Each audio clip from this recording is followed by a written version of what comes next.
Hi, Wendy. How are you? Good, how are you? Okay.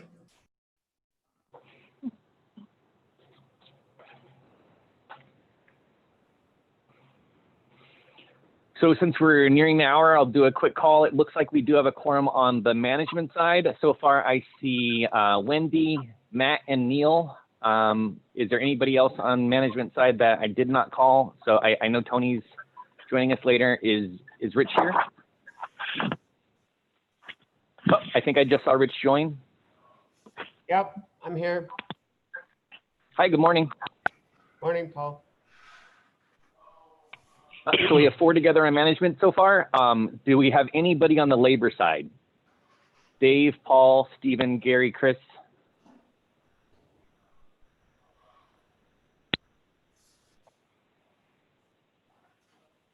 Okay, not hearing anybody. We'll pause a little bit for members to come through.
And I'll just do another quick announcement. If there's anybody who's a committee member who I have not called already, if you could announce yourself, if you join the meeting. Yeah, I'm on, Paul. It's Paul Beachley, Paul.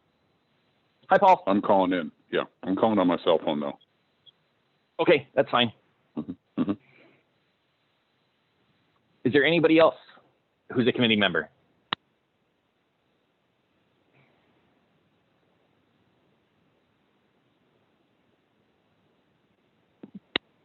Okay, we'll still hold for quorum.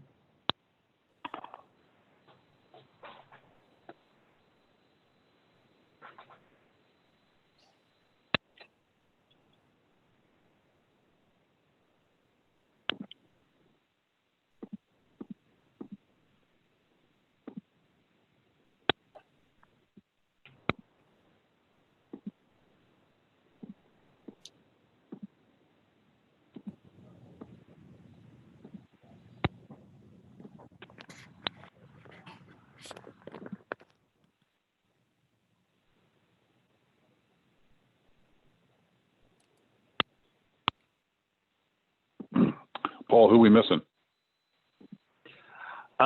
For our attendees for the, so on, just to do a quick recap, On the management side, we have Wendy, Neil, Rich, and Matt.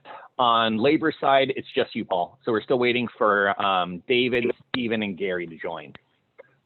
Tony's here from PSD. Hey, Tony. Hi. We're still waiting for quorum. Okay. So far I have Wendy, Neil, Tony, Rich, and Matt on the management side. On the labor side, I just have Paul. Is there anybody who's a committee member That's like who's five joined? against one. That's 5 against 1. It is. Is there anybody who's a committee member who I haven't called yet?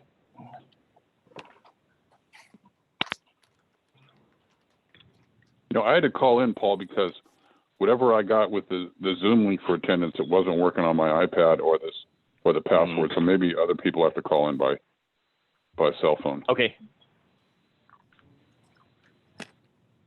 And just a reminder, if you are on a cell phone, you would need to press *6 on your phone to unmute yourself. I don't have any other committee members on the labor side who have joined yet, besides Paul.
Paul, I texted Dave and he asked for the to resend the Zoom information, so I'm going to send that to him. Just FYI, and maybe we want to resend to anybody else on the labor side that we were expecting to join. I agree. Helen, would you be able to message Marlene and Gary? Let me also try to do that. Good morning. Hi. Can you all hear me? Sorry for my delay. I am now Oh, it's okay. signed in. We can hear you, Dave. Okay, good. Thank you. I will go on mute and listen.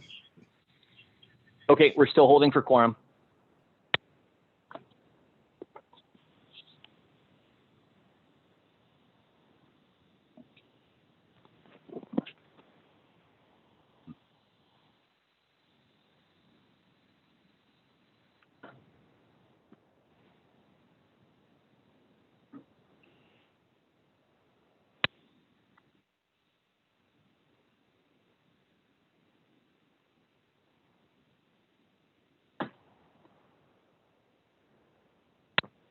And just to check and make sure, did we have Marlene or Gary join? If you did, can you announce yourself, please?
I just texted them both, so I haven't gotten a response back. Thank you.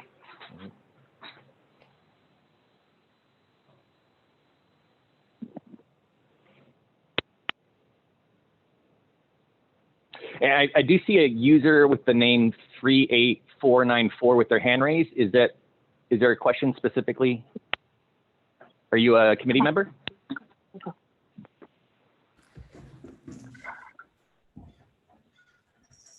Oh, Marlene, I think I see you. Are you here?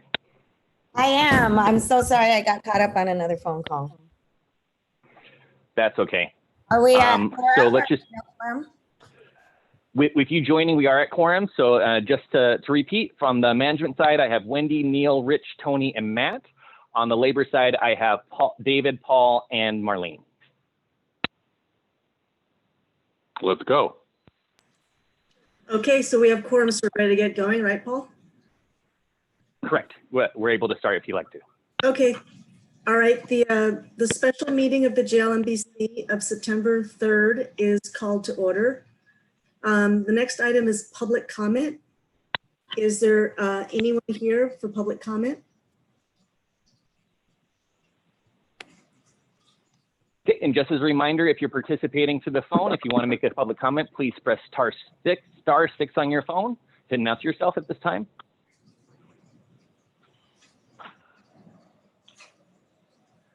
Okay, hearing It no, doesn't appear like, I'm sorry, what was it? I was lost. What was the question? What item we're on? we're on public comment, David, and we're just making sure that there's no one on the call that is trying to call in, but accidentally had themselves on mute, so we were just giving them a second. Got it. Thank you.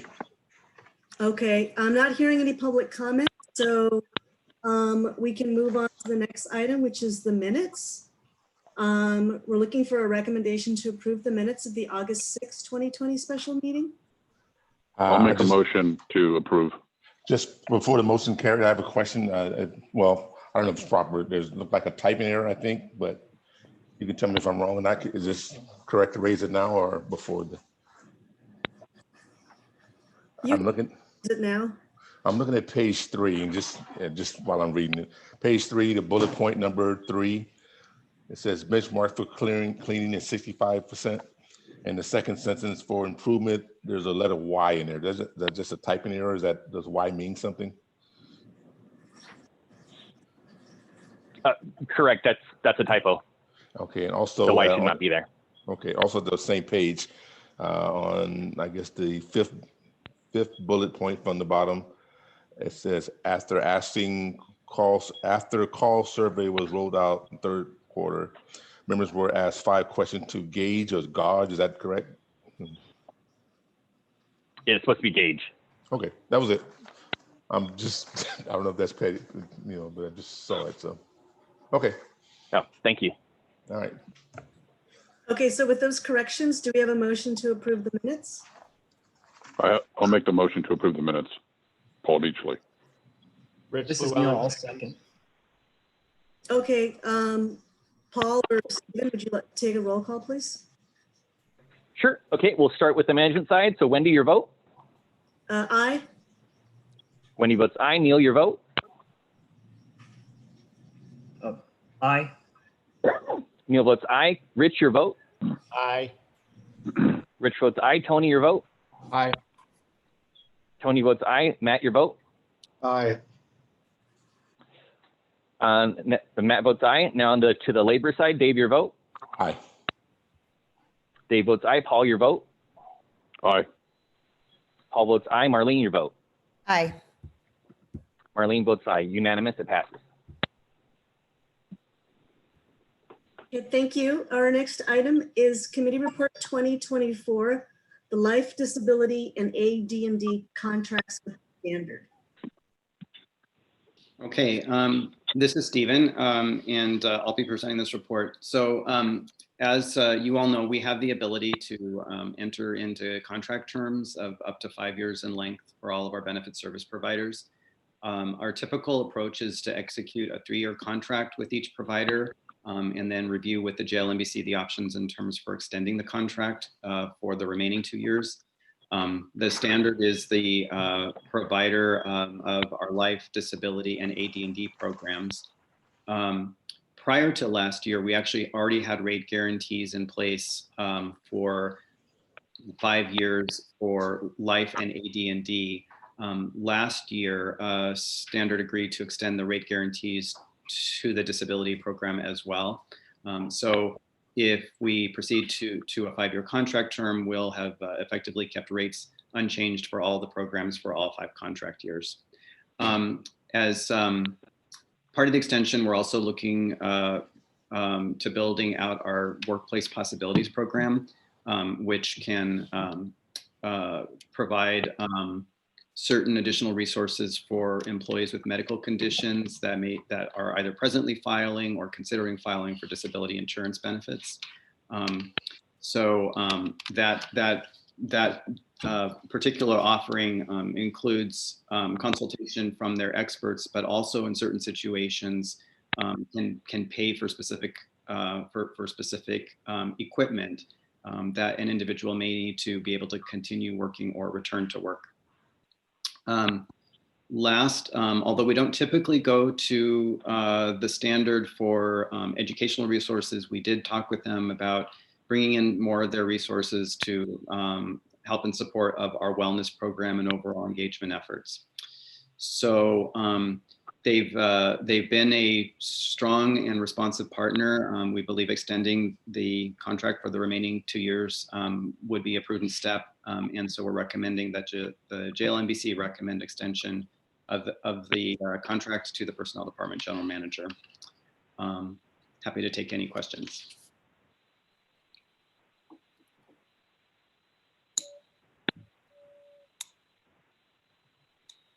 Committee members, are there any questions for Stephen?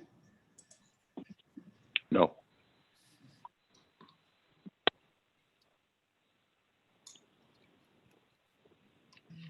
I'd like to make a motion to approve staff's recommendation. Second.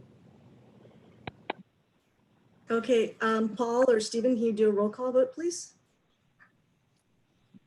Sure, we'll go in the same order. So Wendy, your vote? Aye. Wendy votes aye. Neil, your vote? Aye. Neil votes aye. Rich, your vote? Aye. Rich votes aye. Tony, your vote? Aye. Tony votes aye. Matt, your vote? Aye. Matt votes aye. Dave, your vote? Aye. Dave votes aye. Paul, your vote? Aye. Paul votes aye. Marlene, your vote? Aye. Marlene votes aye. Unanimous, the motion passes. Thank you. Our next item is Committee Report 2025, the PPO Consumer Medical Decision Support Service. I don't know if it's Steve Murphy or if Anthem's going to speak.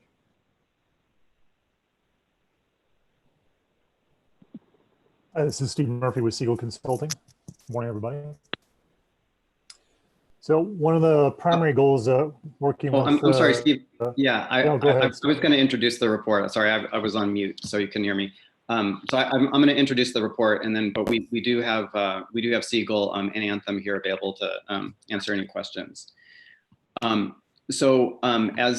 As the committee members know, our PPO plan is one that historically we've always looked for opportunities to be able to innovate and improve the benefit design wherever possible to help to support the long-term viability program. Anthem has come forward to us with an opportunity for a benefit design enhancement, and after reviewing it closely, we do believe it would provide a welcome additional resource for our members. Anthem has a vendor partner, Consumer Medical, which is essentially designed to provide PPO members with additional support in making more informed decisions regarding healthcare decisions, particularly surgical decision report for certain elective procedures that are often high cost and it can have a really wide range of treatment outcomes, such as hip and knee replacements or back surgery. So just to recap, in the report, what the different service levels are. So the first level is basically available to any PPO member.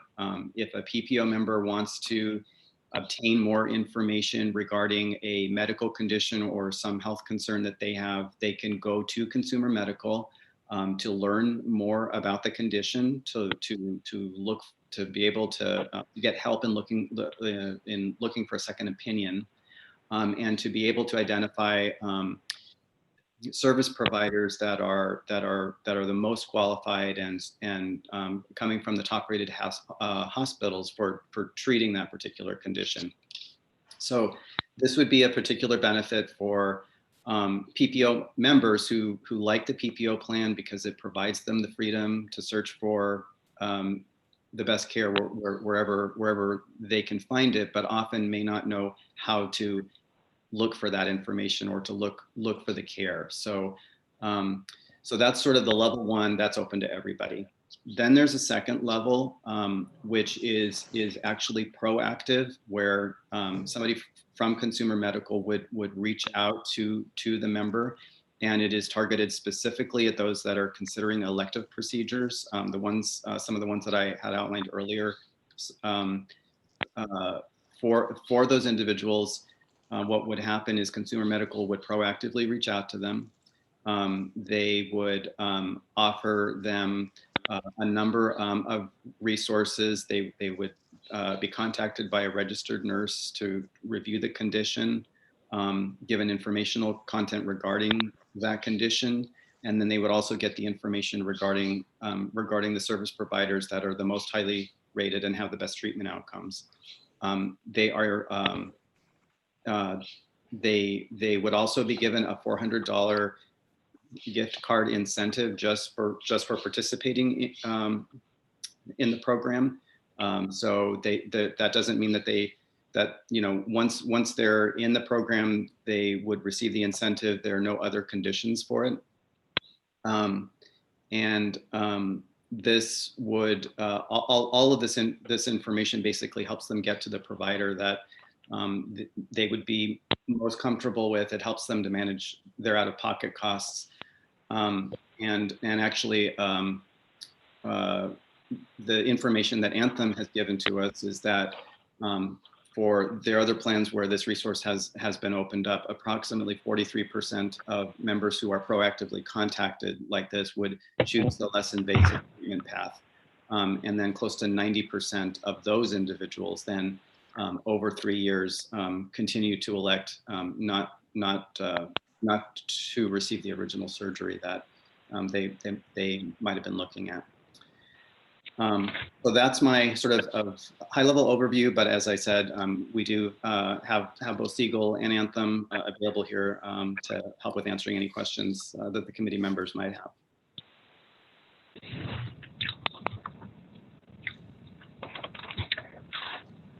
So Stephen, if I hear you correctly, level one, there's no cost to the member or the city, but there's a level two that people can opt into this program. Is that correct? Both level one and level two are no cost to the member. For level two, what's different is that the member would receive that $400 gift card incentive. And they would receive more, they would receive the proactive outreach versus the level one where the member would need to initiate the contact with Consumer Medical. Okay. And again, no cost. Correct. Okay.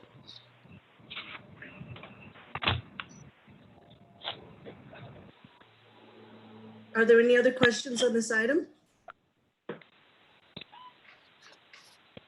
I have a quick question. On the Consumer Medical group, how is this company compensated for the work they do?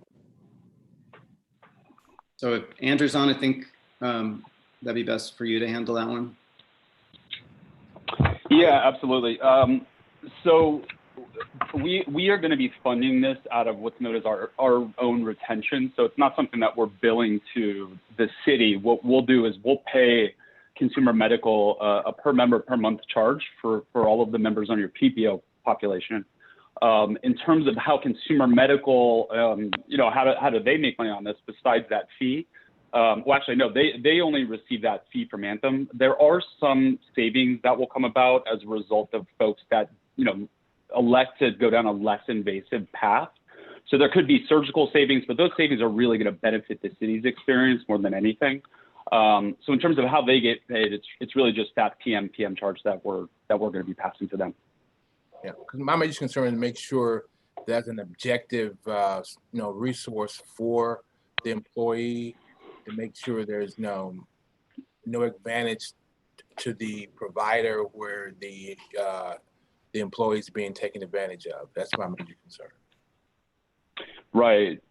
No, it's one of the reasons that we, and that's a very valid concern. One of the reasons that we lean on consumer medical, and as Stephen alluded to, we work with them in our national account space. They do a lot of work with like self-funded employers.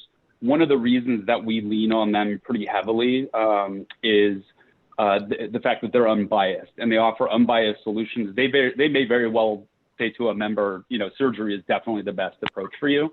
So the objective of this service is not to sort of steer folks away from a more costly, treatment path. The objective is really to get them as best informed as possible so that they can make that decision themselves. And the surgical piece of this, the kind of the part two that Stephen was talking about, where the consumer medical does this outreach, they incentivize the member with the gift card. That's just one aspect of the program. The other aspect of this, which is, in my mind, probably even more appealing, is the fact that they can assist a member with virtually any question about any medical condition.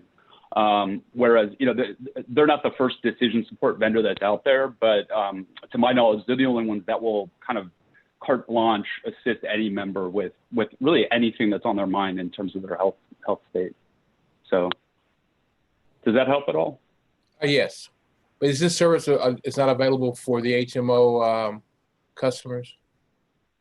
Unfortunately not. I have to say we're kind of paving new ground here with what we're doing on the city because, like I said, they generally deal with sort of PPO self-funded employers. We wanted to really explore this on the PPO population because if you started trying to introduce a concept like this in an HMO environment where the medical group is already being paid to sort of do a lot of that work and care coordination and all that kind of stuff, it gets a little dicey because, if we introduce consumer medical for an established patient at UCLA that was well on their way to a certain treatment path, it could get a little, there could be some friction with doing that with the providers. So PPO, it doesn't have that level of, a medical group already sort of being compensated to do that work. PPO, and one of the reasons this was so appealing to us is the fact that PPO members generally are unmanaged members, right? So they don't tend to see this level of coordination. HMO members, if they're working with their medical groups like they should, they're somewhat already kind of used to that decision support, understanding different treatment options and so forth. PPO, it's a much cleaner approach because there's no medical group involvement. So they're kind of working directly through Anthem and through this vendor. Okay. Andrew, Steve Murphy. So if I were to kind of say what we're doing is we're applying a program to the PPO population that essentially level sets them with the services that they might receive within an HMO clinic, that management of care, conditions, etc. So we're just evening out the field for both. Is that correct? Yeah, I think I missed Andrew? like the middle part of your question, Steve, because I think you were cutting out. But I think what you were alluding to, correct me if I'm wrong. Yes, that's okay. I think I got it. We're trying to introduce sort of a comparable level of support between the HMO and PPO to make them more equitable in terms of the member experience. PPO members, they have a lot of freedom. They'll keep that level of freedom. There's no obligation to participate in this at all.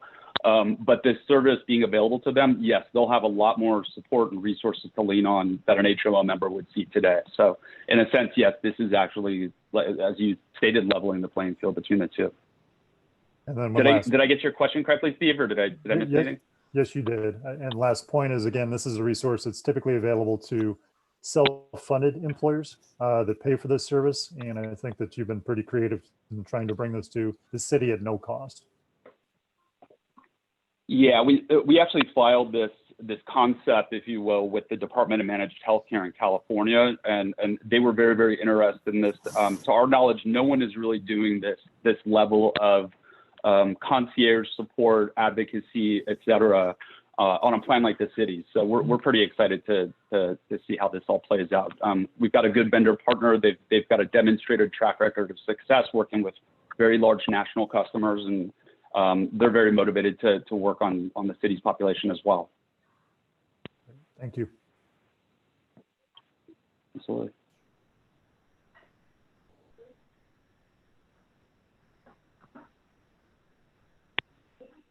Are there any other questions on this item?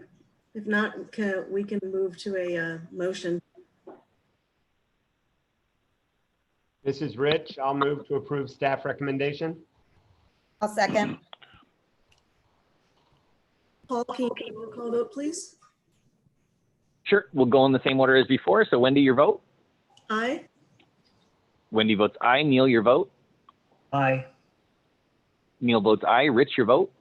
Aye. Rich votes aye. Tony, your vote. Aye. Tony votes aye. Matt, your vote. Aye. Matt votes aye. Dave, your vote. Dave votes aye. Paul, your vote. Aye. Paul votes aye. Marlene, your vote. Aye. Marlene votes aye. Unanimous. The motion passes. All right, the next item is Committee Report 2026, Employee Benefits Trust Fund Fiscal Year 1920 Activity and Status Review. Okay, so I'm sure as many of you know, we're required each year to submit a report to the City Council regarding the status of the Employee Benefits Trust Fund as of the close of the prior fiscal year. So this report is for fiscal year 1920. The Personnel Department's Administrative Services Division prepares the review, and those documents are provided as attachments A and B to the report. You may recall that we had an external audit of the trust fund done and reported those results to the JLMBC 3 years ago. The purpose of that audit was to validate the net balance in the trust fund as well as identify what the best practices should be for assisting the personnel department with the ongoing administration and reporting. The auditor validated the net balance and then had some recommendations on how the reporting should be done. So the attachments to the report basically are incorporating the auditor's recommended reporting format. And you'll see if you were to go to the bottom, for attachment B, if you're going to the bottom of that report for the close of fiscal year 1920, that the gross unallocated balance in the trust fund is 8.1 million. If we net out the reserve 12.5%, then that means the true net unallocated balance is actually 3.9 million. So that's net of all other liabilities owed, but not actually recorded as being paid as of June 30th, 2020. With the committee's adoption of the report, then we will push that forward to council, and that report is due to them. We basically need to submit it this month, so that this would meet the reporting requirement. So happy to take any questions.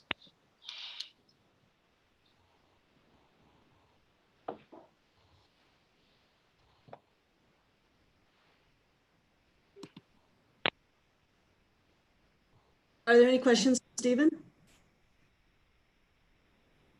Nope. Can we get a motion, please? I'll move to approve. This is Matt. This is Paul. I'll second it.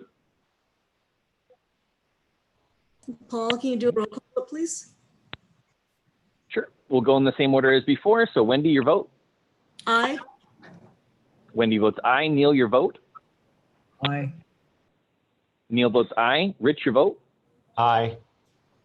Rich votes aye. Tony, your vote. Aye. Tony votes aye. Matt, your vote. Aye. Matt votes aye. David, your vote. Aye. Dave votes aye. Paul, your vote. Aye. Paul votes aye. And Marlene, your vote. Aye. Marlene votes aye. Unanimous. The motion passes. Thank you. The next item is Committee Report 2027, Employee Benefits Trust Fund Staffing Reimbursements for the fourth quarter of fiscal year 1920. Good morning. This is Ted Vasquez, Personnel Analyst in the Employee Benefits Division. This is Report 2027, our Staffing Reimbursement Report for the fourth quarter of fiscal year 1920. The report requests that the committee approve reimbursements from the Employee Benefits Trust Fund for personnel department salary costs of the 4 positions serving the LA Well program and the 2 positions serving the Live Well program.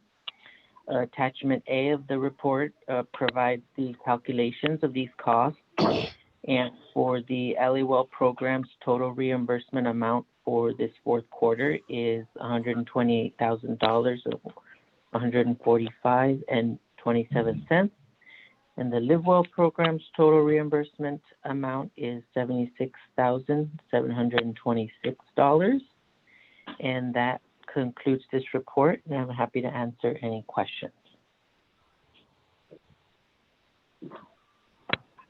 Are there any questions for Ted? No. May we have a motion, please? Yeah, I'll make a motion to approve Committee Report 20-27. Second.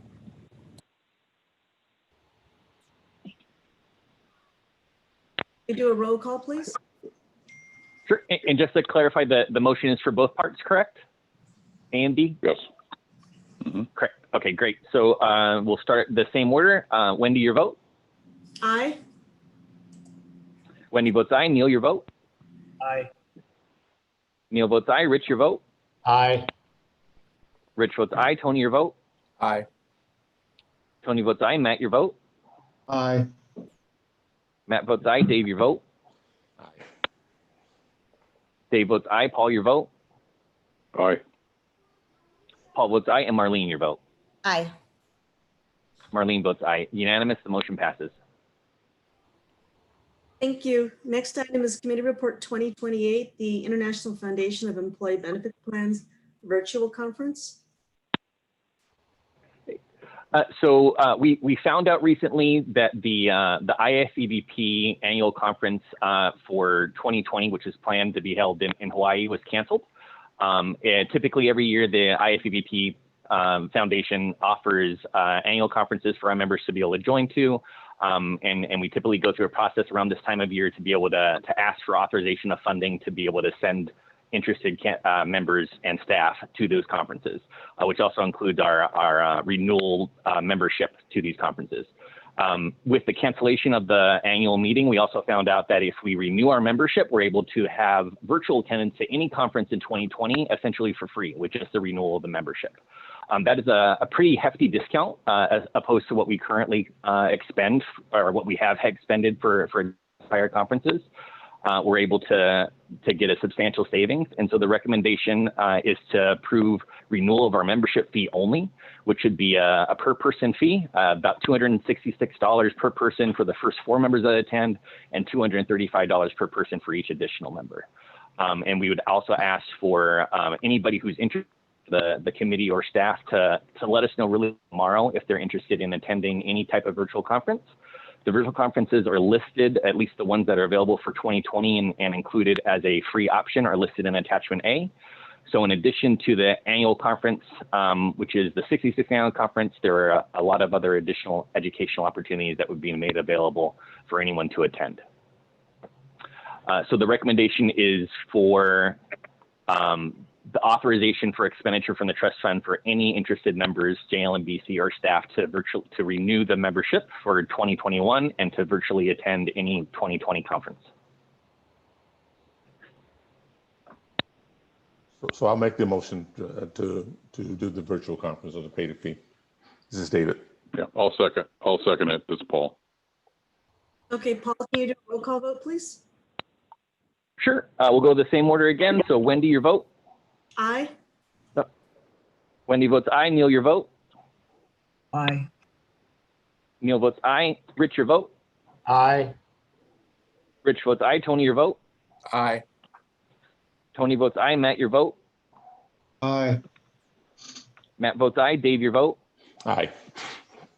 Dave votes aye. Paul, your vote? Aye.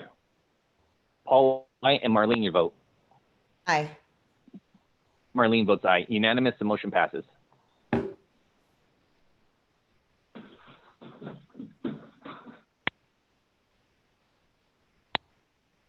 Okay, next we'll move on to our informational items. Committee Report 2029, the Live Well program update for August.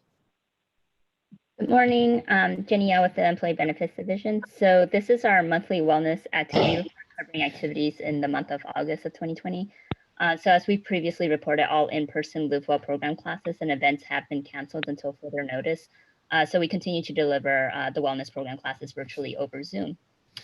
In August, we continue with our live Zoom exercise classes, which are offered during the daytime and the evening on various topics, including yoga, kickboxing, Zumba. And then we added a few new classes in August, including high intensity interval training and Tai Chi, which has actually been a pretty popular offering. We also added 2 live cooking demos on Mexican and Asian cuisine, which both had a very good turnout. In August, we held a total of 40 live Zoom classes with attendance of just over 2,200.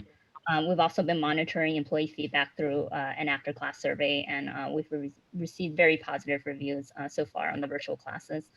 As virtual exercise classes continue to be the norm during this pandemic, we've also been working with Anthem to create on-demand exercise videos, including a yoga and a Zumba video in response to employees' requests for additional on-demand resources. So we're very happy that we're able to continue to deliver the wellness program virtually.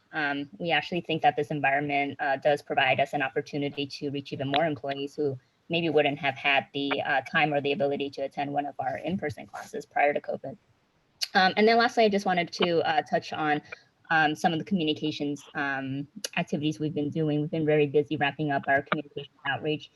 In June, we wrote out a brand new and improved wellness website, www.livewell.la. And we also launched LiveWell's Instagram and Facebook accounts, which we've been utilizing to post information on the LiveWell classes. So the new website has a really great look and feel, and coupled with cross-promoting information on social media, I think will help us certainly broaden our engagement and outreach channels to city employees. So that's it for the report. I'm happy to answer any questions the committee may have. When was the site launched or implemented? We launched the revamp site in June, late June. And what's been the feedback to date, or if any? We've got very good feedback. It's definitely a more robust site than we've had in the past. And as you can see there on the screen, we're now able to track usage. So we can track views now, as well as the different pages that are accessed to see what people are looking at. So I think it'll give us a lot of flexibility to promote information on it moving forward. And those are solid numbers. Those are okay, or we want better, or is that? I think they're good for now. We definitely always want more engagement. I think as we go further along, we'll continue to assess what the engagement looks like. So it's very new, so still getting the word out on redirecting everybody to the new website. Jenny, this is Neil. I think this is great. I would just ask, do we have anything on the Live Well that talks about how to set up like a good working environment from home? I know that many staff are doing that. They're having to work from home, whether it's ergonomically and something that might tell them, hey, take a break. Don't look at the computer screen for 8 or 9 hours a day straight, right? Yeah. I think something along those lines would be great. And then have we considered like virtual clubs at all on Live Well? What I'm hearing from some of my staff is this feeling of really remoteness, that if they're not coming to work because they're working from home, then they've lost a lot of that social contact they otherwise would have had in an office environment. We've been talking about setting up our own like book club, movie club, sports club, things like that can do virtually. So that might be helpful for other city employees as well, who just feel maybe they don't have a family at home with them and they might feel distanced and not having that social contact. Okay.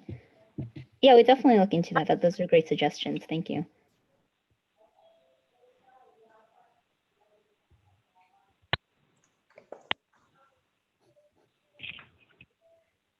Anything else for Jenny, or do you want to make a motion?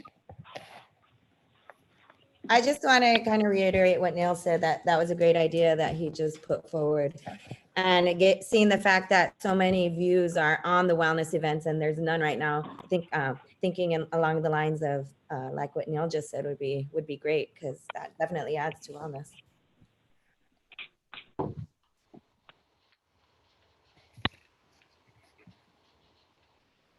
Just move to receive the staff report would be my recommendation. I'll second that. Okay, Paul, can you please do a roll call vote?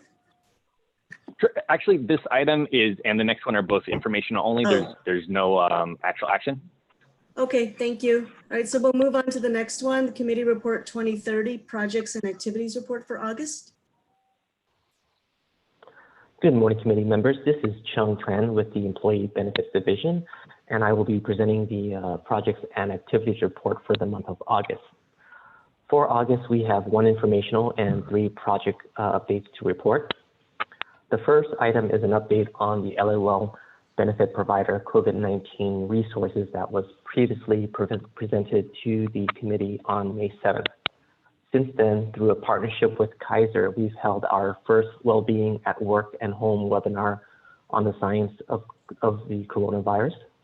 Over 700 employees attended the live webinar. A copy of the communication is being provided on attachment B of the report. The next item we have on the bottom of page 1 is a project update on the Anthem and Delta premium credits that was previously reported to the committee on August 6th.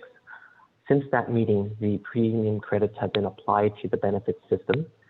LAWell members who typically make a payroll contribution for Anthem and or Delta coverage will see 1 premium credit for Anthem and 2 premium credits for Delta. The Anthem and the first Delta credit were applied on the August 26th paycheck. The second Delta credit will be applied to the September 9th paycheck. On page 2, we have an update on the 2021 open enrollment communications campaign. Since the previous update on August 6th, we have made progress and completed work on several items, including the 2021 open enrollment highlights and the Choose Well guidebook.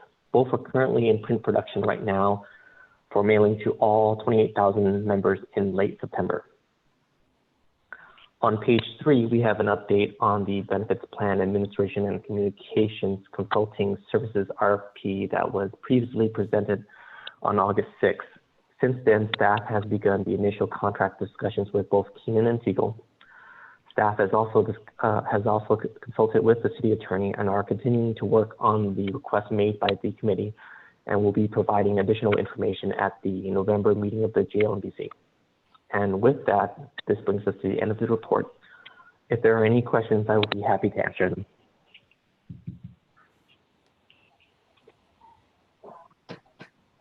Are there any questions?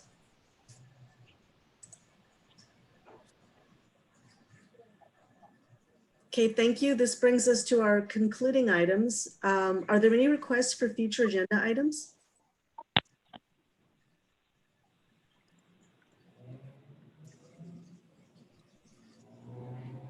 Okay, as a reminder, due to open enrollment activities in October, our next meeting date is November 5th, 2020. So with that, we can adjourn the meeting. Thanks, Wendy. Thank you all. Thank you. Andy, bye everyone. Bye. All right. Thank you. Thanks. Bye everyone.